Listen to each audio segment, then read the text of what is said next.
வணக்கம் நண்பர்களே. இப்போது ஒருவர் ஜாதகத்தில் வெளிநாட்டுக்கு படிப்பதற்கு செல்வாரா அல்லது வேலை விஷயமாக வெளிநாட்டுக்கு செல்வாரா என்று பார்ப்பதற்கு ஒருவர் ஜாதகத்தில் லக்கணத்துக்கு 12ஆம் வீடை பார்க்க வேண்டும்.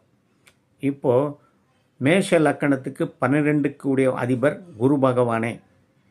அவர் உச்சமாகவோ அல்லது ஆட்சியாகவோ பெற்றிருக்க வேண்டும். அதே சமயத்தில் சிம்ம லக்கணத்துக்கு 12க்கு உடைய அதிபர் சந்திர பகவானே.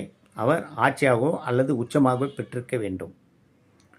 அல்லது தனுர் லக்கணத்துக்கு 12க்கு உடையவர் செவ்வாய் பகவான் ஆட்சியாகவோ அல்லது உச்சமாகவோ பெற்றிருந்தால் இவர்கள் கண்டிப்பாக வெளிநாடுக்கு செல்வார்கள். அதே சமயத்தில் குரு பகவான் அந்த சந்திர பகவானை பார்த்தாலும் அல்லது செவ்வாய் பகவானை பார்த்தாலும் இவர்கள் கண்டிப்பாக வெளிநாட்டுக்கு செல்வார்கள், படிப்பதற்கோ அல்லது வேலை விஷயமாகவோ. இது ஒரு சிறப்பான ஜாதகம். இது வணக்கம் நண்பர்களே. சப்ஸ்கிரைப் பண்ணுங்க.